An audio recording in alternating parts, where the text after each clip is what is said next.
Hello everybody, today's video is fueled by MadrinasCoffee.com. As some of you may know, I've been a longtime partner with Madrinas ever since I started my streaming career. It's some beautiful coffee, it's natural ingredients, it's delicious. That being said, I have a little video for you guys to watch really quick. How's it going everybody? My name is Sneegsnag and I am your host for tonight. Let's get into the first call. Hey Sneeg, the kids at school keep calling me a Giga Chad. I don't want to be a Giga Chad. What should I do to get them to stop? Never stop being a Giga Chad. What I would do, drink Sneegsnag Wild Berry. Drink this purple right here. Right here. All right? Suddenly I want to drink coffee. Next question, please. Hey Sneeg, you game so hard. How do plebs like me learn how to get good? It's really tough. It's honestly just a skill issue at the end of the day. But the best way to increase your skill on top of just having natural talent like myself, to buy some Sneegsnag Wild Berry right now. Make some money, have some coffee, make me some money, purple. On to the next caller. Hey, Mr. Sneeg. My nephew watches you. Every time I ask him a question, he responds with yip. What is yip? Goodness me, where did I get all this amazing natural ingredient coffee? Maybe I used code SNEEG at MadrinasCoffee.com for 20% off my order. I don't know. It's very possible. That was weird. Anyway, next question. Hey Sneeg, can you let me know when all your friends that are more popular than you start streaming? Oh, sorry, I didn't see you there. I was too busy drinking my Sneegsnag Wild Berry. Now available. I hope you guys enjoyed that little moment. I do consider myself somewhat of an actor, but I do really love Madrinas. Madrinas is a company outside of St. Louis and they ship worldwide, just like, I don't know, maybe your favorite streamer who's also streaming from St. Louis and entertains worldwide. Regardless though, Sneeg, where's the product? Whoa, they're in my hand the whole time. The explosion was so real, wow. Beautiful art. Look at that, 15 calories, 3 grams of sugar. It couldn't be that easier. Get your daily dose of caffeine. Look at this, it's purple too. You might be like, Sneeg, I don't like coffee taste. This doesn't taste like coffee. It just is coffee. It tastes like wild berry. People have been drinking it for the past couple of months via my stream, and we're bringing this ad to YouTube to see if any of you guys are interested. So especially if you're from my stream and you drink this stuff, please vouch in the comments. You can go to MadrinasCoffee.com and you can use code SNEEG and get 20% off your order. You can also use code FART, but that one's on the download. Don't tell anybody. There's also a new flavor coming out. It's called Sour Watermelon. Here's the image right there. Now that you guys have gotten an amazing deal and some beautifully delicious coffee, you guys can enjoy the video, okay? Someone help. Sneeg, what's your opinion on cops? Anyway, good to see you guys. We're doing some crime time. I have a criminology degree. The only reason I use it at this point is to watch true crime with you guys and teach you guys a little bit about the justice system that willingly teaches us nothing in order to trick us. We're watching Psychopath tries to manipulate the police from Red Tree Crime. You're probably last person. About an hour. The playback is a bit faster, so.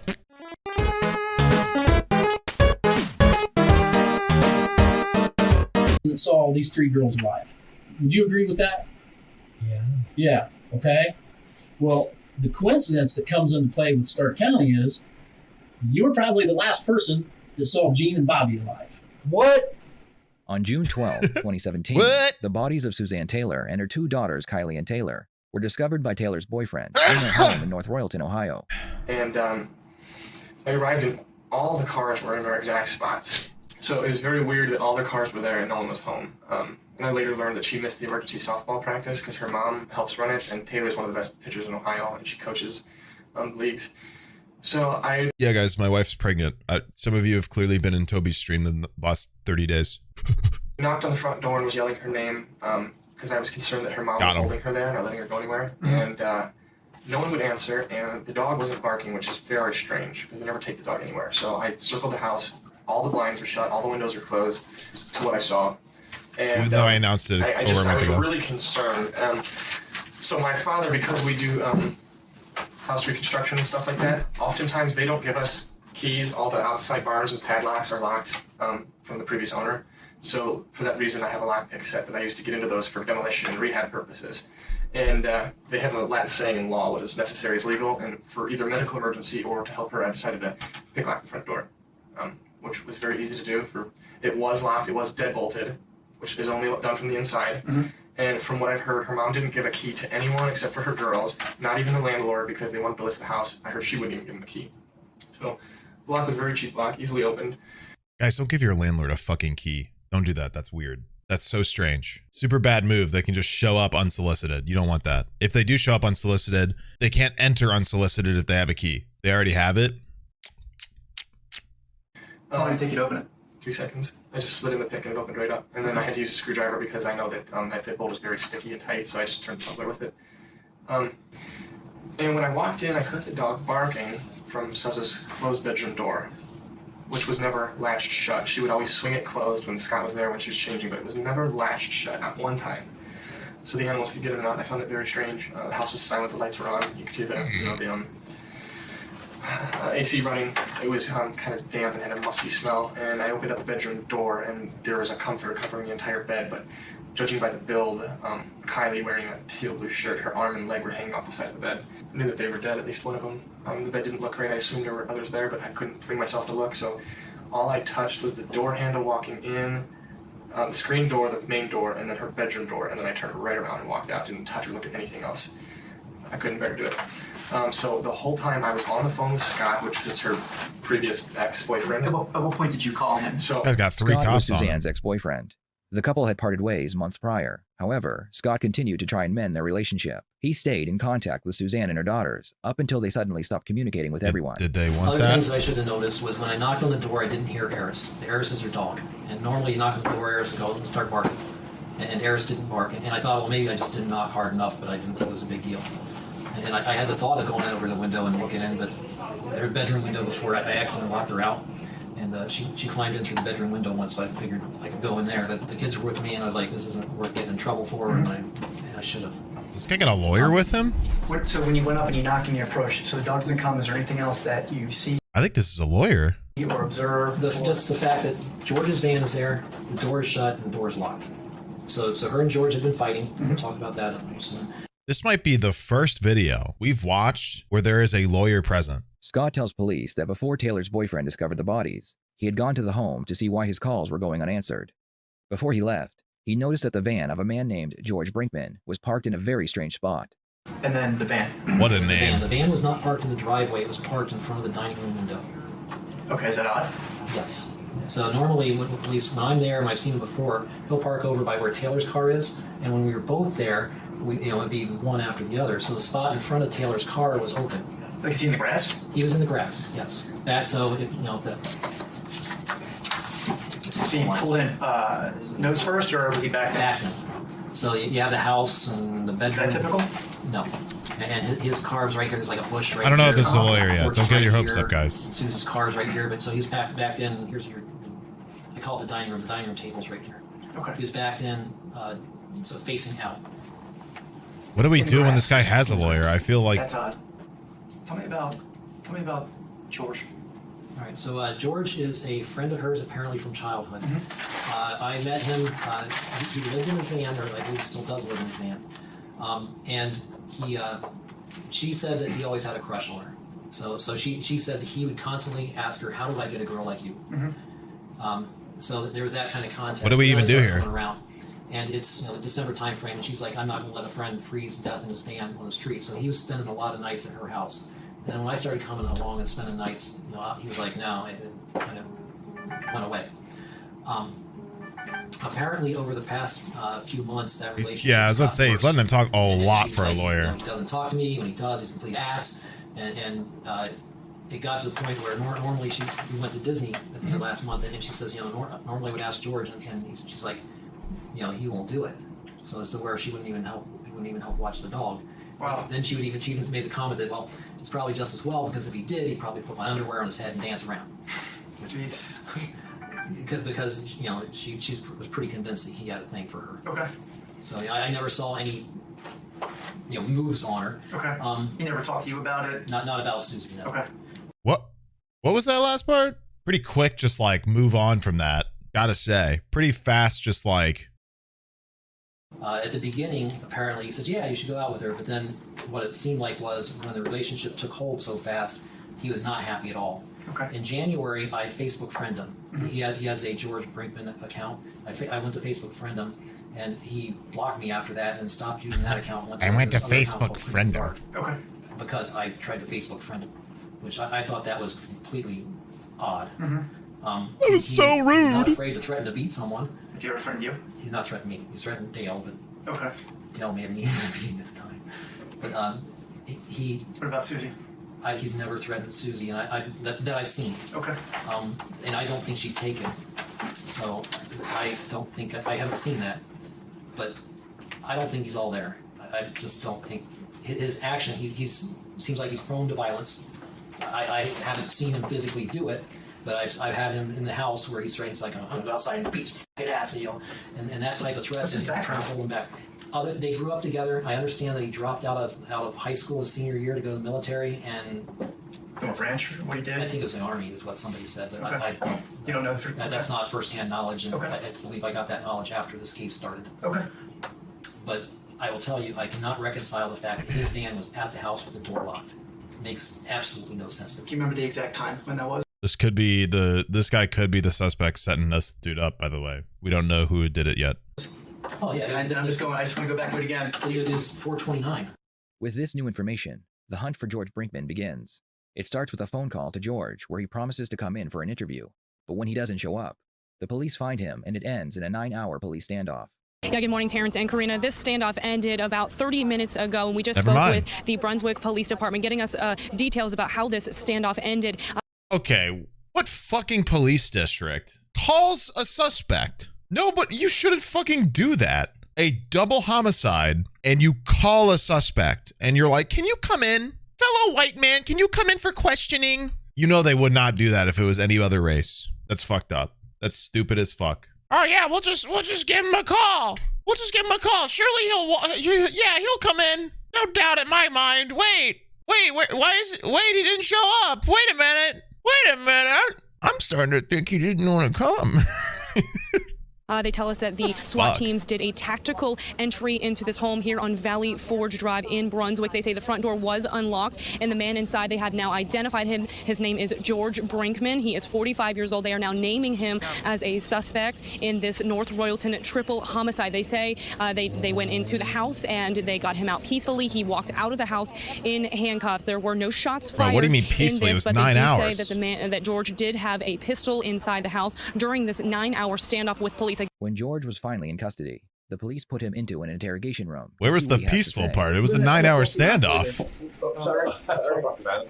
That doesn't seem very peaceful at all. Would you like some coffee? No, Pepsi helps keep my blood sugar regulated. Okay. Do you want to sit there for 2 seconds and I can see if I can get you Pepsi? So, let me get you that Pepsi. If you feel like you're hungry or something, because I mean, you have the diabetes, please let me know. If you'd like to use the restroom, please let me know. They're going to look around and see if somebody has a cigarette, and we can definitely take a smoke break later. Did it break his hand? What happened to his hand? Was his hand broken? This doesn't seem peaceful at all. None of this seems peaceful. 8-hour standoff? 9-hour standoff? And he's got a cast? I'm not saying I'm upset it wasn't peaceful, but like, where did this reporter get her info? Because like, look at him. What the hell? All right. We'll work on that. That part is kind of a work in progress. The detective knows that George is a very aggressive person, so they begin the interrogation by being as friendly as possible. They remove his handcuffs and offer him a drink and promise him a cigarette. That doesn't really have to do with the fact that he's aggressive. I mean, yeah, it might factor into that, but they're going to do that regardless of the person unless they're immediately antagonistic. Mainly because they want to build rapport and have them a little off guard by taking note of the friendliness of the interrogators. So like, this is not like because of him specifically. This is like a standard treat the victim, or treat the suspect like this, keep them off guard. It's pretty common. This isn't like a new thing. Talk openly. Or an aggressive person-only thing. But I'd like to just kind of discuss what's going on and why you're here. And I'd like to know why I'm here. I mean, well, can we start with this part so we can discuss things openly? And if I sign that, it's not going to come back and say, well, you said you didn't want an attorney, right? You can stop at any time. Anything. So just sign right there. I'm not used to this. You do lefty? Can I ask you a question? Miranda rights. If I uncuff your hand, I'm not going anywhere. Let's get you more comfortable. Okay. I told the officers last night. Some places require that you physically sign appreciate that. Consenting your Miranda rights, by the way. So that's what he's doing. I have to ask you. Some places just do it to guarantee it, but I respect that. some places require a handwritten consent. I kind of want to just figure out what brought you here today. What is? I guess I'll carry that. I don't have a lot of information on that, so sometimes we'll come in and help some of the local PDs with some issues. I'm getting here kind of late in the game, so if you can just kind of explain. I guess I was supposed to talk with the detective, Vicky, I don't want to say her name wrong, yesterday, and I didn't make it. I didn't get back from where I was till late. I was tired. I planned on coming in. Next thing you know, I've got officers swarming the door, and He's got his hand. Yeah, wait. They had his cast arm in handcuffs as well. That's kind of rude, man. Look, where do you even cuff? Lefty, can I ask you a question? If I cuff your hand, it's like down here. Yeah. How do you cuff a cast? And my biggest concern wasn't for me though; it was for the girl whose house it was, and the two dogs. And once they were safe, then who are you staying with? Her name's Amy. I've known her since we were tadpoles, I guess. She's like 9 years younger than me. Are you guys like is it like a family friendship? Like yeah, it's like family. Oh, good. Okay. Her and my mom. Her mom and my mom were best friends growing up. Her mom's the one that got my mom away from my abusive dad. We're going to figure out, do we ever figure out if that guy's a lawyer? We're going to assume he's a lawyer. There really would be no reason there would be 3 cops in the interrogation room, and there'd be no reason there'd be a second guy in the interrogation room if he wasn't a cop. Interrogations are usually one cop who's the lead investigator and a second cop for integrity, in quotes. Haha. And overall, just like backup and second opinion and second angle on questioning and stuff. So. And then they ran into problems. They stayed with us for a while. Did you ever experience any type of abuse? Or was it directed towards your mom? Or was it a little? It was directed toward all of us. The detective spent some time asking George about his life leading up to this point. George claims that after high school he joined the military. After that, he did various jobs all over Ohio as he struggled to keep his head above water. He also spent time in prison, mostly for writing bad checks, criminal mischief, and disorderly conduct. Interesting. Eventually, he would be forced to live in his van and do odd jobs in North Royalton. What brought you here today? I'm trying to make that connection. So there was an issue with the police last night. What was that related to? Hey, what's that related to? Like I said, I thought I was supposed to talk to a detective, Vicky. My friend Sue and her 2 daughters. Bro, that straight up sounded like he said energy bars. And I know I saw Sue Saturday, and I saw the girls as I was pulling out of the driveway, and I guess I'm the last one to see them. Okay. And I guess her boyfriend found them. You want to go into criminology and become a criminal psychologist? Would that be considered working as a cop? No. Criminal psychologists are different. You would interview criminals, psych eval them, other things. But no, that's not a cop. There are a lot of jobs in criminology that don't directly put you as a cop. Taylor's the oldest daughter. Mm-hmm. Me and Taylor had this bond. It was ridiculous. I've known Sue since grade school. And I was there when Taylor was first born. We lost contact over the years. Mm-hmm. And this recently got back in contact about 2 years ago. And me and Taylor hit it right off. I mean, it's like we never lost that bond she had when she was born. And then we were sitting there watching Jurassic Park. And I don't know if you've seen the movie, where the little Timmy's on the fence and we're yelling for him to jump, jump, jump, jump, jump. Yeah. And he gets blown off into the Dino Man. Well, she called me the Dino Man. Her name is Timmy from then on. That's fine. No. What? Because I should have been there for Saturday. And that was it. Oh, just careful, man. Take a second. Been eating me out this whole time. George starts by describing his relationship with the 3 women by saying that they were like family. George then gets very emotional when he talks about how he should have been there for them and stopped whoever took their lives. George's acting doesn't faze the detectives at all because there is far too much evidence pointing in his direction. You said something interesting to me. You said that you think you might be the last person to see them alive. Yeah. What makes you think that? Well, I know when Sue and I were talking, I was having issues. Fake cry? Don't know. Staying Could be. around the area. I'd ask her if her and I could just talk because I didn't want Taylor to get upset if I was leaving. And she would. Leaving? Yeah, I was tired. This happened because of work Friday. Okay. I got angry, I got upset. Oh, okay.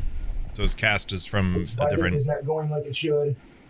And instead of hitting what was I thought was a fake wall, was a real wall. Made a cement. Okay. Yeah. Real wall Oh. every time. Yeah.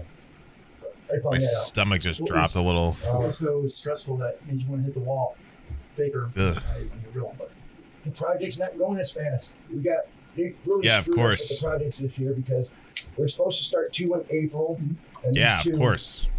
in That's what I do. When my job is being dumb, I also punch walls. in which month? in May. Okay. So we had to find 2 other people to run the other 2 warehouses. Now Jason and I ran the main ones. Mm-hmm.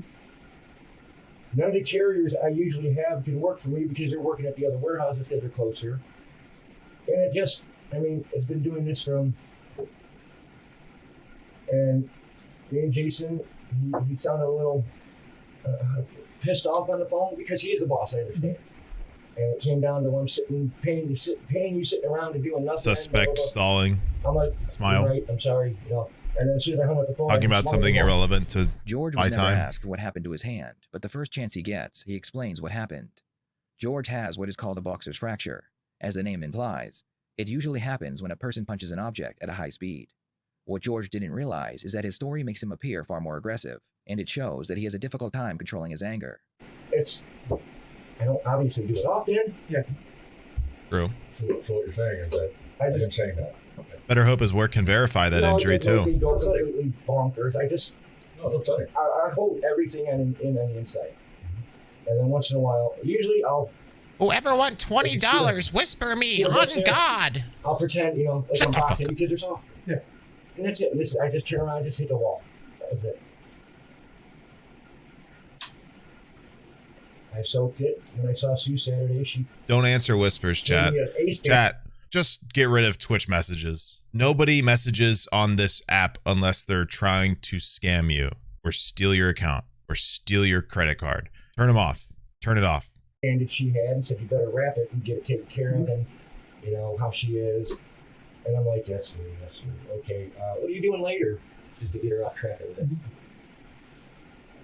With Sue, so when did you learn that they were the victim of this tragedy? When I was coming home from North Canton Sunday night, Okay. I think it was, I want to say it was around 8 when Taylor's boyfriend called me. I texted her during the day because when they go to softball, they have softball on Sundays. When they go to softball, they don't answer the phone. Okay. And what time period is that? If I had my phone, I'd have it. Okay. Sometime afternoon. That's all.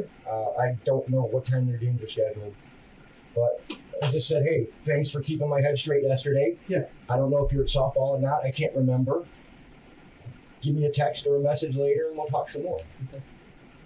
And when I didn't hear from her, I didn't think nothing of it because sometimes we'll go a day or 2 or 4 or 5 without talking. And then I get the phone call from Dale and I'm like, no, you're joking, right? And he said no. The detective is about to pull out a picture of the 3 women and show it to George. George's only defense is that he was so close to the family that he would be incapable of taking their lives. For this defense to work, he must show the detectives how much he really cared for them. Simply not true. In fact, anyone can kill somebody on the wrong day, especially somebody with anger problems. Just for my own understanding. And unfortunately, a lot of people Who's who here?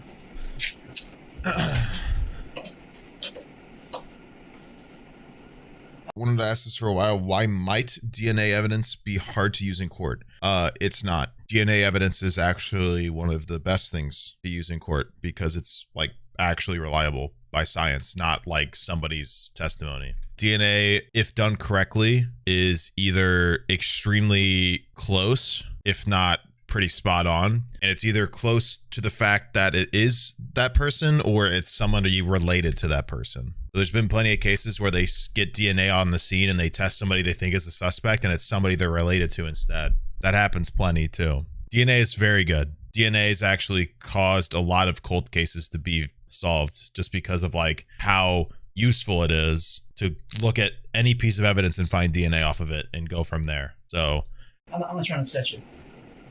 I can tell that you were very close to them. Can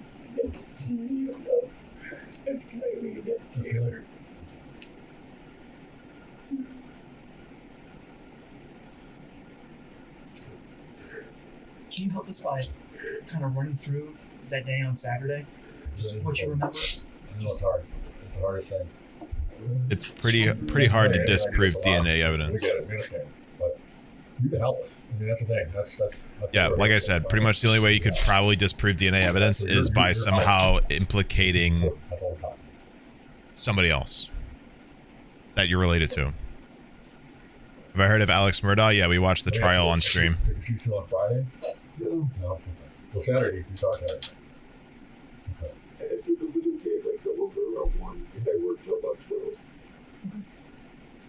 Did you do that? Do you remember, was that done by text message or did you call her? Or how did that text message? We never really talked to her. Did you have anything to do with any of this? What happened to them? I had to ask that. I don't know what he's saying either. Anyway, I know you're. I can tell that's. No. Okay. Good. And can you help us work through? Can you help us work through kind of? I'm just.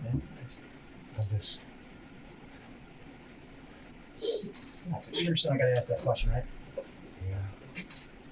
George's response to being asked if he was the one who did it is a brief expression of anger, followed by the word no. George doesn't ask why they think he did it, and he doesn't ask That's if they have any actually leads fair. on who might have done it. He simply It's actually pretty typical of somebody being accused of a crime they wouldn't do or didn't do to be very like inflammatory. So it's really not out of the question for him to respond very negatively to the accusation. I mean, he probably did it based off of the video, but if you guys remember that one JCS video about that guy who responded really hostile when he was accused of a crime and the other guy who responded very flat, and they were convinced the guy who responded very flat did the crime because they racially profiled him, and then he sued them for hundreds of thousands of dollars because that's fucked up. People aren't exactly going to be like very understanding when they're accused of murdering 3 people, so he says no. His reaction to the question could might be a little silent. hostile. He may not be sure what the correct response is, so he grabs his Pepsi to give himself a few more seconds to think. Can you run through to the best of your knowledge or your recollection what you recall? The only other thing I could think of is that dude in the room with the guy is some form of scribe for the police, but I'm pretty sure it was a lawyer. I don't know what else it would have been. A trainee, also true. I didn't consider that. He did look very directed towards the police rather than the guy though, so yeah, that's actually possible.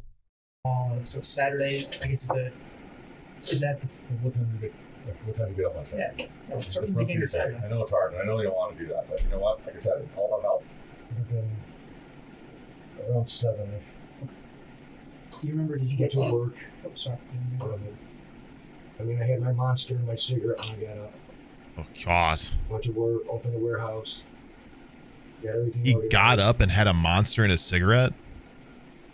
and then sat there and watched movies on my computer until somebody decided to show up. Holy. Anybody contact you during that time? Oh my God. Sure. Text messages. You mean them? Them or anybody else? Do you remember? And then when I leave the warehouse, I texted Sue. Don't I count texted ads, that's Sue weird. That morning, if we could talk. I said about 1 o'clock, and she said, that's fine. She said the girls might not even be home by then. I told her I wanted to discuss what was going on with me and Laura. Yeah, don't count the ads. You're going to scare my chat with math. I don't know, I was just having a bad day, and I felt like Amy's house big. I'm sorry, but can I have a cigarette? That's good. I need the cigarette. Please. Well, and I'm a 2-pack-a-day smoker, so I'm kind of hurt. Can we get through Saturday? Damn. Yeah. I know. That's sad, man. All right, so I call Sue. text Sue, sorry. Told her I'll be there at 1. I show up at 1 o'clock. As I'm backing my van into her front yard, her and her girls are pulling into her car. And I'm like, oh, all right, I don't really want to talk in front of, especially Taylor. Because Taylor is, she's very sensitive.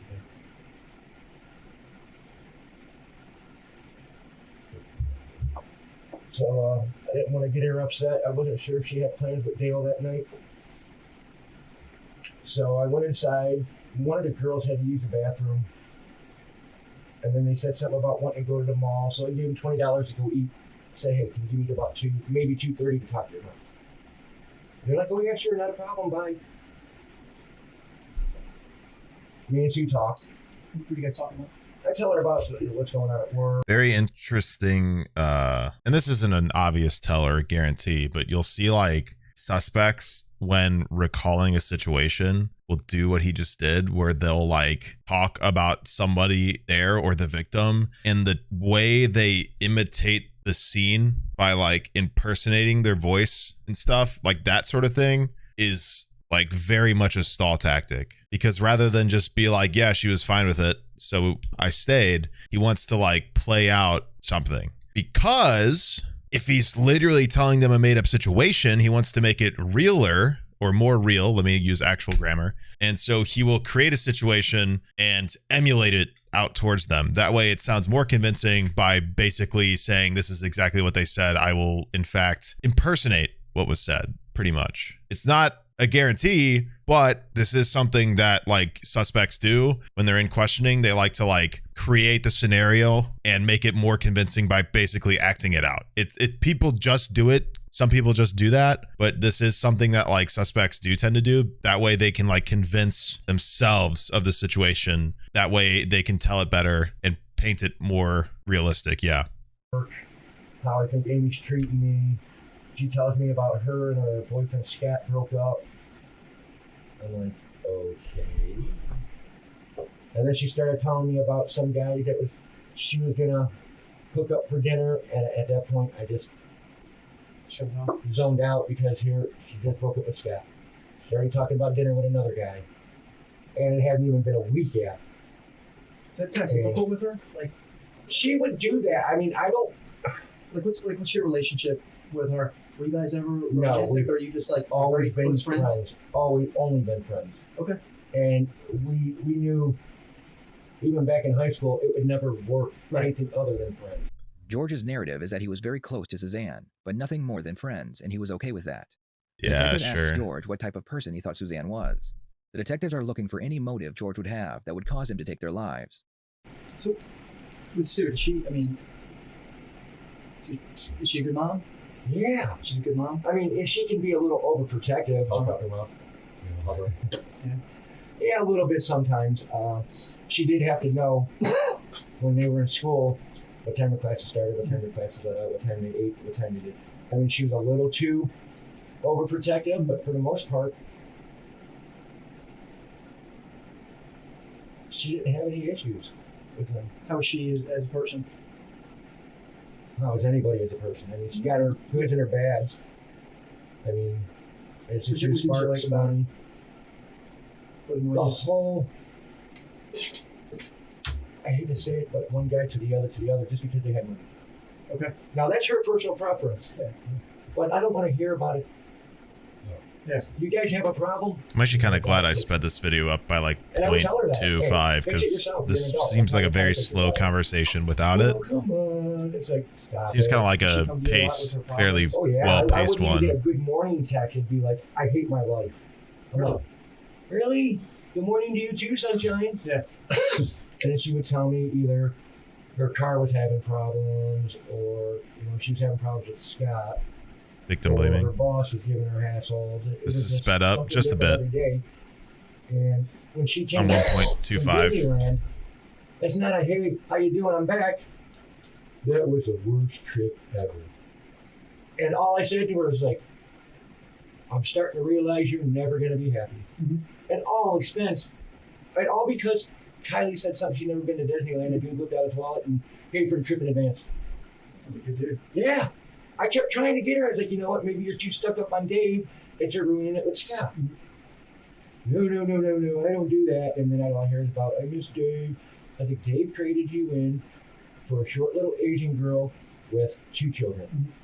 You were his side piece the whole time. You found out about it because you found out where he actually lived and went knocking on the door and she answered. I was like, most people would walk away from that and say, you know what, I learned my lesson. No.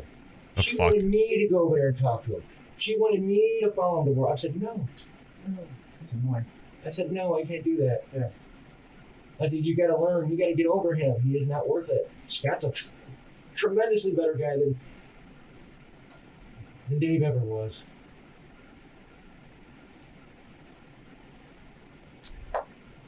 It seems that Suzanne was caught in the middle of a love triangle. Totally, bro. George was on the outside looking in. Friends of George told police that he was in love with Suzanne, but she considered George to be just a friend. George would watch Suzanne bounce between 2 men she claimed she loved, wishing that she would show him the same attention. She helped me clear my head. Also, literally gossiping to the she police. convinced me that running away from my problems will never solve them. True. And yeah, I've heard it before. That's true. Can I see what were you running away from? What did she perceive that you were running away from? Like I said, my work, you know, the whole... You can't confront your pain, you'll never grow past it. My own jump start on life. Every time I start to get ahead, something comes along and derails it, and I'm back to square one again. I've done square one so many times I can do it blindfolded with the backstroke. So it's nothing new. But she's told me that Taylor would be very hurt if I just up and left. For the second time since sitting down with George, the detectives asked him if he had anything to do with the crime. I have a cigarette now. I just need a cigarette. Well, just one last thing, just to reiterate, Alex, we'll see what you but you know, this is why you're here, right? You got to figure that out. Yeah, I'm being blamed for it. No, not being blamed for it. I'm going to ask you if you did anything to do with it. Hell no. Okay.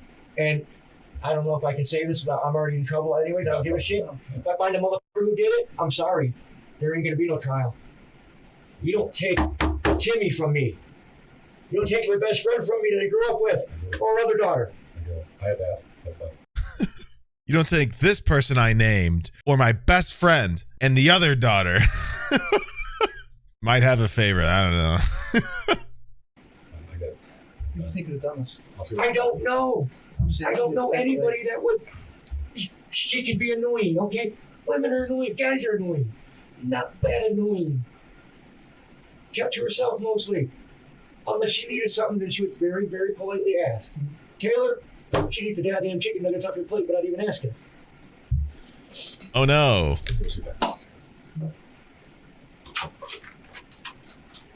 And I keep thinking, what if I would have waited another 15, 20 minutes and not left?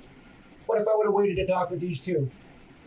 But my whole thing is, if I would have stayed, 15, 20 minutes, another 40 minutes.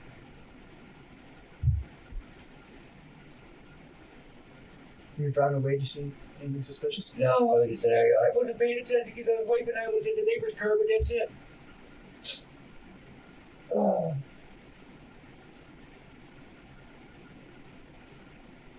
There's no reason for it. That's the thing we're trying to figure out. While this interrogation was playing out, another double homicide was being investigated in the same area. This time, the victims were Gene John and his wife Roberta. What? The police believe that their deaths occurred shortly after Suzanne and her daughters were killed. What they found interesting was that George was a very close friend of the Johns. They also noticed that the bodies were covered in the same way Suzanne and her daughters had been when they were discovered. With this information, the police believed that George had gone on a rampage, and they were worried that there were more victims. Another detective is brought in to question George about his connection with the Johns. Watch how George reacts to hearing the detective mention the Johns. It's a spree killer It's right almost there. like he knew something might have happened to them, and he's waiting for the bad news. I'm Deputy Kennedy from Stark County Sheriff's Office, okay? And I know that you've been talking to these guys about some stuff, but you'll have to forgive me because I don't know what this whole conversation's been, all right? What I'm here to talk to you about is the Johns, okay? You work for who? Who do you work for? Jason John. Jason, that's the son? The son. Okay. Dad just retired. Yeah. Right? How long have you known those guys? If you had to guess. I'm not going to hold you to exact time, so don't stress about that or anything. 10 years? About 10 years. 12 years? And I mean, they obviously trust you because you house set a bunch of times when they go on vacation. Yeah. Right? You've done that a bunch, right? For them, house set. Yeah. And Jason did that. Jason actually said you're a hard worker. He actually said you're one of his best workers. He says that, I talked to him, he said you're a phenomenal worker. So you were house setting for them this past week, correct? Yeah. Okay.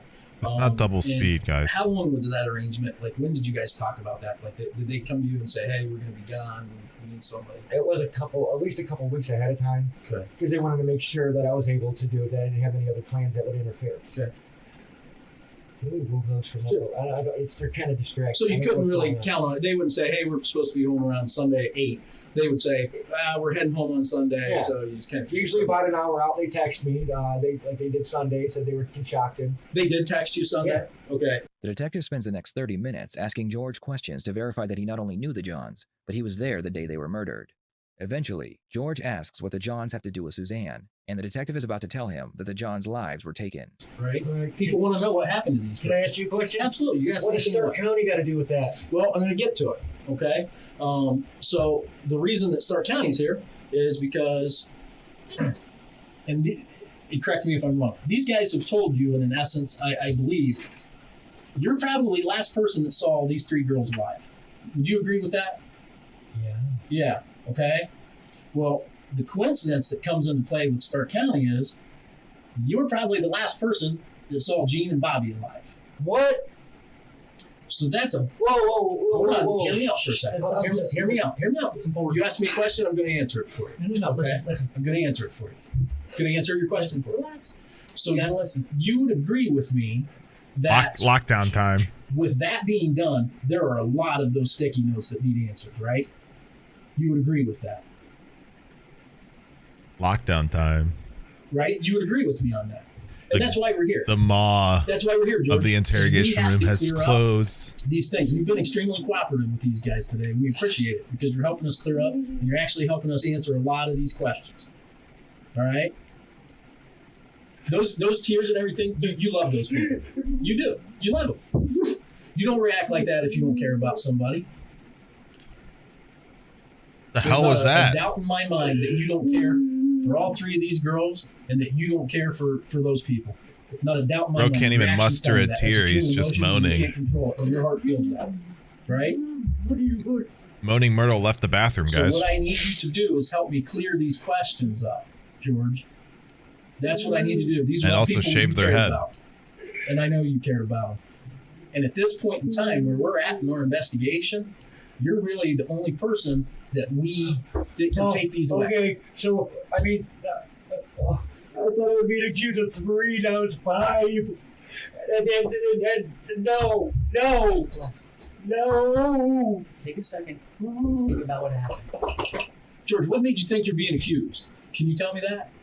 George was so focused on appearing sad after finding out that the Johns were dead that he forgot to ask a good any point. questions about it. What happened to them? Was it an accident?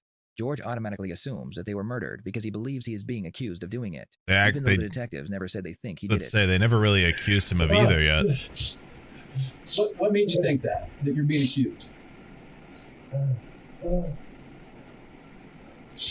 you said, I'm the Oopsie. last person to see not 3 but 5 people alive. Okay. You don't just have To be questions fair. and SWAT to the door. In his defense, that is a pretty fair assumption. Like, the SWAT comes to my door because I don't go to the police to answer questions immediately, and then I'm told the last 5 people have died in one day, and I'm the last person to see all 5 of them. I can understand his assumption. That's why I thought I was being accused of these. That's why they came. I still think it's a slip up, but I understand. And the fucking reporter I was talking to. When did you talk to a reporter? She texted me yesterday when she found out that I was friends with Sue, Lacey Chris, for 19. Do you know that? Like, do you know her? Or? She just wanted to get me to go on camera and talk about the good things about. And I said I won't do that until I talk, because I'm looking at North Royalton to call. Okay. Because I don't know what the procedure is. Okay. So she was texting you, asking you about this stuff? She sent me a friend's request. Is that how you guys were talking? Was on Messenger? Yeah. And then I was talking to her last night, letting her know that, you know, I had nothing to do with these 3, and that, you know, the cops are outside my house. Thanks, Facebook. Can I ask you a question? Listen, George, look at me. The safest place is always. Here's something that's going on in my head. So, a abnormal reaction, right? Like, if the police came to my door, I wouldn't be in a situation where I would retrieve a firearm and then. I had it in the room with me when I saw them. Listen. I know. Listen, look at me. I wouldn't go to a window and put it to my head. I wouldn't sit there as diabetic and just drink so much sugar that I put myself to a 460 blood sugar level. That's what happened? You're pushing diabetic ketoacidosis. My blood sugar's been so high, I've seen lowers around things. 130. I know. Oh my God. My average was 550 though. Listen. I'm not sitting here trying to dispute this, but listen, do you understand how kind of the I totality see of how it everything? looks. I see how it looks. Here's what I'm getting at, George. I need a cigarette right now, or I can't talk anymore. Can we finish it? Just a couple They things. keep saying that all day today. I'm sorry. Look at me. Look at me in the eye. George, look at me. I've talked to a lot of people about you. Okay? They may not like you, but everybody says you say what you think, right? And you tell it how it is. Everybody I've talked to says that. So look at me for a second. I'm telling you right now. Wait a- in the eyes, man, you're going to get a cigarette. I promise you that. You're going to get a cigarette. We're waiting. But I want you to put. Yeah, there's maybe in priorities, jail when you right? trade it for something. You've already agreed with me. This stuff's top priority stuff. Oh, yeah. Right? But it's all about just calming down. This is a priority. So what we have to do is prioritize. And I understand you want a cigarette, and we're going to help you out with that. But right now, we have some priorities that we got to take care of, bud. We got to get. It's kind of like, you don't understand what I've been through. And now with Gina Bobby, it's going to be worse. I lost my mother, the only person Yep. I gave a shit Or about me. is my brother. And then I lost them. At that point, I didn't care anymore. I don't know if you can understand. I can absolutely. I bet you I'm everybody in this room losing can understand. Yeah, that cop's definitely killed somebody Yeah, before. I'm sure he Chad, understands. Some people, Amy, she's a great person, but you know It's more what? likely than I'm not, going so I'm sure he does understand most likely. If she didn't have dogs, she wouldn't need them. Okay. She tried to help me. Taylor was there for me. Mm-hmm. And I just lost them. Mm-hmm. George, let me ask you a question. Let's slow it down a little bit. Take a deep breath. Relax. Okay? Let me ask you a question. With your hand, how did that happen? How did your hand happen? I got mad at work Friday and I punched a brick wall. I thought it was a big wall. It turns out it was a real cement wall. Okay, what'd you get mad at? We don't know. It's just work-related stuff. You know, nothing. Stressed. We're not getting out of there fast enough. I don't feel like I'm doing a good enough job. And I just turned around after I got off the phone with Jason to hit the wall. I thought I was hitting the wood wall. Okay. I was in the wrong spot and I smacked the cement wall. Ready for a cigarette? Take a little break. George, it's all about clearing up questions, and you're doing a hell of a job doing it for us. We have to get rid of them. I know, I understand. I wonder if his work can verify that. Yep, we have to get rid of these questions. I know. You don't want to answer. Smile? You don't mean personal. Oh, another one. Yeah, we're ready for the break. What do we need to do? Relax for this cigarette. Oh, no, I'm used to last night, so I got my hand up. Okay, man. George finally gets to smoke the cigarette he has been asking for. The hell's he While he doing? was outside with the detectives, George tells him something they did not expect. No way. kind of sit outside spontaneously, and for the family's sake, you're the right guy. Yes, I did. Tell me what happened. Like, how did this? It's always on the cigarette break, man. Layers of light. Things were going fine. We were talking, and then she did. I don't know what set her off. She just started going all batshit crazy. Not swinging or anything, but she just lost her cool. Has that happened before? Not to this degree. I mean, she's gone from being okay, or as I used to say, 0 to bitch in less than a second. But nothing like this. I mean, I don't know if it was something I said that set her off, because all we were talking about was how it was, pack up and leave, and, it would Probably the third or fourth video we've watched where they've confessed on a cigarette break. And she just lost it. Hello, Kabuto. And then we started screaming and yelling and arguing. And then she got up in my face and I snapped. What happened? She like just like right Yeah, she got right up in my face, and I'm not saying I thought she was gonna hit me or anything. Don't take this wrong. She is a female, and yeah, I'm sure they can do some damage. But, and I just snapped. I lost control. I completely lost control. I picked her up. Yeah, cigarettes equal confession, guys. Trying to get her to shut up and stop, and she just wouldn't listen. Like almost like a wrestling type of thing, like you pick her up and yeah. So what about the other two guys you killed? I took her in the bedroom and I threw her in her bed and told her to shut the f up and chill out. You know, just chill out. And she just wouldn't shut up. Unfortunately, that's when the girls walked in. That's what happened then. And I tried to walk away, but George finally confesses to taking the lives of Suzanne and her two daughters. After they get as many details as possible from George, they move on to a second set of victims. Why would you not include the part where he admitted to it? I just want to get it. I feel like that's kind of what we're here for. And again, I don't think that was something that was planned out. I think that the fuck? Correct me if I'm wrong, but when you panicking, maybe you felt like why would you not put this in the video? What to do? What? Something to get out of the area. What? What with the gun? Yeah. What happened with them? What happened? Sad. Bobby started in on me because disappointed. And something had happened to his face. And she had medicine that I was giving him at once in the morning and once at night to help him heal. And she picked him up and she said it looked worse and that I didn't do anything to take care of the dogs. And then he came in and said something about, because I made a mistake and I lit a cigarette in the house. And he started going on this holier than thou attitude about smoking, because he's a reformed smoker. And I understood why he wanted me to quit. Just the stress from the day before. And then he had a pistol downstairs that I don't know if he forgot he left out, but when I went down to do laundry, I saw it sitting there, and it was another 1911, chrome plated. And I was like, oh, this is cool, tried twirling it around, but, I just couldn't take being yelled at no more. So I told him to go up in the room and shut the fuck up. I was fucking good him. Bobby sat up and was screaming. And all I did is I just said, shut up. And I didn't even know I pulled the trigger. I was just pointing at the guy like you would point your finger at somebody. And next thing you know,